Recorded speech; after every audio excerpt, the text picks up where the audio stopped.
अगर जाना पड़ता है, किसी कोई व्यक्ति ज़्यादा बीमार हो यहाँ पर, हाँ हेल्थ को इशू है। एक और हमारे साथ हैं, आप क्या नाम है आपका? मेरा नाम जीत राज है, मैं पठानकोट तो आया। आप पठानकोट से हैं? यहाँ क्या मतलब आप? मैं अपनी बहू रानी लेके आया सिर्फ वोटिंग। पठानकोट में भी इलेक्शन है, भी पंजाब का पार्ट है।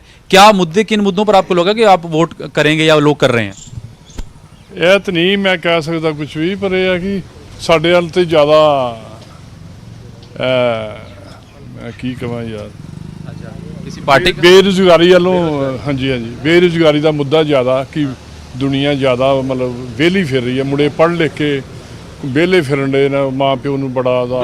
तो जो उन्होंने कहा कि बेरोजगारी यानी कि अनएम्प्लॉयमेंट का इशू, उन्होंने कहा कि हेल्थ का इशू है, यानी कि हर के मुद्दे, जैसे का जिक्र मैंने किया कि मुद्दे जो हैं अहम है, लेकिन देखना ये होगा कि वोटिंग जो परसेंटेज या लोग जिस तरह के, क्योंकि अलग अलग इलाके के अलग अलग मुद्दे हैं। और पंजाब की जब बात होती है तो नशे की भी बात होती है, क्योंकि पंजाब में नशा भी एक बड़ा मुद्दा है। उमेश, आप हमारे साथ जुड़े रहिएगा। छोटा सा रिएक्शन, चूंकि बहुत देर से हमारे साथ एक सियासी तज्जिया निगार जुड़े हुए हैं, उनसे भी जानना बहुत जरूरी हो जाता है कि वो अपने चश्मे से किस तरीके से इस चुनाव को, यूपी और पंजाब के चुनाव को देखते हैं। माफी के साथ मोहम्मद अमीन साहब आपके पास आऊंगी, क्योंकि कांग्रेस जो है पंजाब में ये कह रही है कि हमें 4.5 सालों का हिसाब हमसे मत लीजिए, 111 दिनों का हिसाब लीजिए। ऐसे में इस तरह का बयान कांग्रेस की तरफ से आ रहा है, क्या इसका फायदा है या फिर कुछ काम कर सकता है ये इनकी चाल, कांग्रेस की ये चाल? ये हमदर्दी ही दिखाने की कोशिश कर रहे हैं शायद। आपको मेरी आवाज आ रही है? जी आ रही है, आप बोलिए। देखिए, बहुत जनता जो है बड़ी होशियार है, समझदार है, और ये किसी के कहने से काम नहीं चलेगा। देखिए, अभी जो मैं सुन रहा था लोगों से भी, और वहाँ के वाकई मुद्दे हैं, वो अनएम्प्लॉयमेंट का है, बेरोजगारी का है। वहाँ के लोग बाहर जाते हैं कामों के लिए, नंबर 1। नंबर 2, भी हेल्थ की बात भी कर रहे थे, वहाँ पे अस्पताल वगैरह की प्रॉब्लम है, रोड्स अच्छे नहीं है। देखिए, ये कहने से तो नहीं काम चलेगा कि 111 दिन की है आप 5 साल की सरकार। ये सरकार वहां पर कांग्रेस गवर्नमेंट थी और इसमें कोई दो राय नहीं है। ये चीफ मिनिस्टर भी उन्हीं के थे, अब वो चाहे जिधर हो, इसको मतलब इस बार के कांग्रेस पर कुछ रुख साफ, पंजाब पर कुछ रुख साफ हो पा रहा है? बड़े करीबी से आप जनता का मूड आप लोग देखते हैं जी, बड़े करीब से। इसमें ये है ना कि बड़ा इस वक्त पेच फंस गया है। हाँ। क्योंकि वहां पे ये जो गए हैं आम आदमी पार्टी वाले, को कह रहे हैं मैं दिल्ली का मॉडल दूंगा। हाँ। ठीक है इनकी बात, लोग जानते हैं दिल्ली तक आते हैं, ऐसा नहीं कि पंजाब के लोग दिल्ली नहीं आते।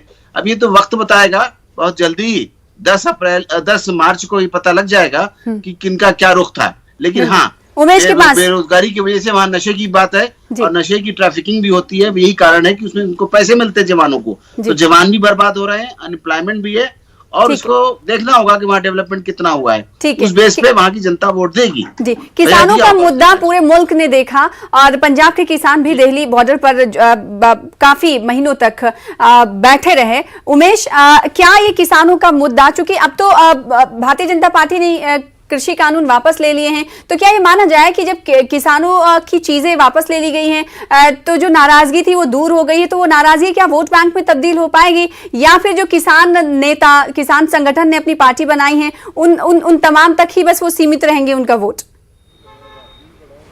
क्लियर कट बात है कि जो उन्होंने उमेश से सवाल था मेरा, मैं आऊंगी अमीन साहब आपके पास। बात होनी चाहिए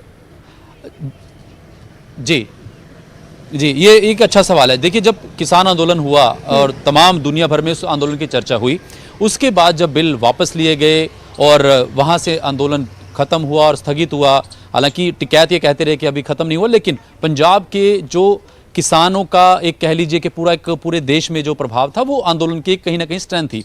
अब बात करते हैं कि जब बात हुई कि बलबीर सिंह राजेवाल और तमाम जो दूसरे किसान लीडर हैं, वो जब बात की कि किसान संयुक्त समाज मोर्चा बना, तो किसानों में भी फूट पड़ी और कुछ किसान जो जत्थेबंदियां थी, यानी कि जो किसान संगठन थे, वो बट गए। पंजाब की अगर बात करूं तो बलबीर सिंह राजेवाल एक बड़ा नाम है किसान आंदोलन या किसान नेता के तौर पर। वहीं उग्राहा जोगिंदर सिंह उग्राहा भी एक बड़ी संगठन है पंजाब का। जो उग्राहा संगठन है, उन्होंने साफ कहा कि हम इसके खिलाफ हैं। संयुक्त किसान मोर्चे ने भी बलबीर सिंह राजेवाल के इस कदम का विरोध किया कि नहीं, किसानों को चुनाव में नहीं जाना चाहिए, किसानों का काम नहीं है राजनीति करना। और इस चुनाव में देखिए बड़ी दिलचस्प ये बात सामने निकल कर आएगी कि जिस किसान की बात कर रहे हैं, क्या पंजाब के लोग या पंजाब के किसानों ने किसानों का साथ दिया या नहीं। तो वहां भी ये देखना होगा। और कई बार हमने भी चर्चा की तो ये भी राजनीतिक पार्टियां ने कहा, खुलकर कहा कि देखिए कई जगह पर संयुक्त किसान मोर्चे के उम्मीदवारों की जमानत तक जब्त हो सकती है।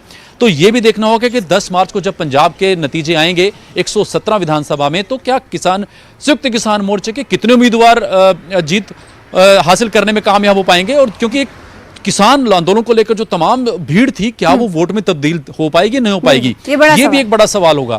दूसरी जो रवायती पार्टियां हैं पंजाब की और वापसी के लिए दमखम लगा रही हैं, आम आदमी पार्टी की, जिस तरह जो हमारे नुमाइंदे आप बैठे हैं टीवी पर, वो कह रहे थे कि दिल्ली मॉडल, केजरीवाल को एक मौका, भगवंत मान को एक मौका, ये नारा आम आदमी पार्टी ने पंजाब में दिया। और इस पर भी सवाल उठाए कि भगवंत मान तो चलिए पंजाब का अपने सीएम कैंडिडेट फेस किया, केजरीवाल क्यों, वो बाहरी हैं, वो तमाम देखिए जो एलिगेशन एक दूसरे पर होते हैं। तो दिल्ली मॉडल आम आदमी पार्टी कहते हैं कि देखिए दिल्ली में हमने कर दिखाया, हम पंजाब में भी करेंगे।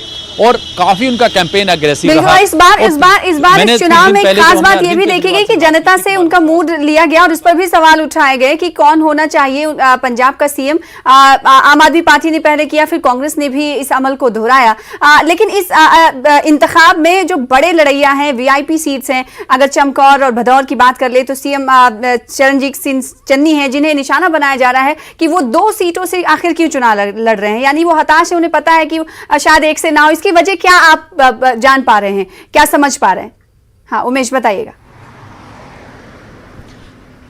जी देखिए, एक शेर याद आ रहा है, और जो आम आदमी पार्टी के लोग अक्सर बातों में कहते भी हैं कि समुद्रों को बस इतनी सी बात खल गई कि ये कागज की कश्तियां हम पे कैसे चल गई।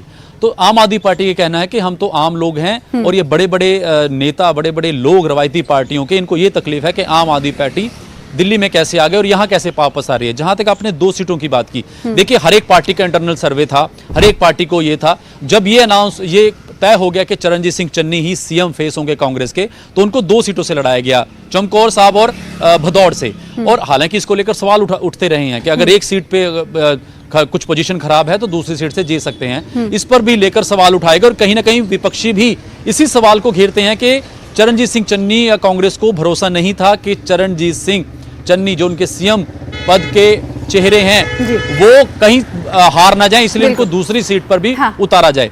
लेकिन आम आदमी पार्टी और अरविंद केजरीवाल लिखकर जब देते हैं, आपने भी देखा होगा मीडिया में, कि दोनों सीटें चरणजीत सिंह चन्नी हार रहे हैं, आम आदमी पार्टी का सर्वे कह रहा है, तमाम आरोप प्रत्यारोप, चरणजीत चन्नी उल्टा पलटवार करते हैं कि वो चरणजीत सिंह चन्नी की बात हो रही है तो नवजोत सिंह सिद्धू की बात ना हो, ये हो नहीं सकता, क्योंकि दोनों में इख्तलाफात, और नवजोत सिंह सिद्धू की जो जबानी नश्तर थे वो हम सब ने देखे हैं। अमृतसर ईस्ट से वो चुनाव मैदान में है, वहां पर किस तरह का इक्वेशन देखने को मिल रहा है?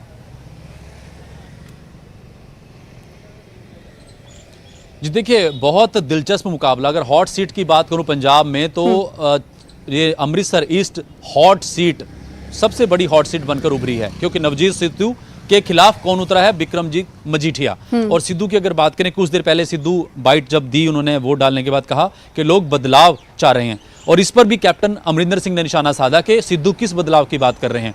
और एक और मैं आपको दिलचस्प बात बताऊं, सिद्धू और मजीठिया का आमना सामना हुआ, दोनों में हाय हेलो हुई, उससे ज्यादा कुछ नहीं हुआ।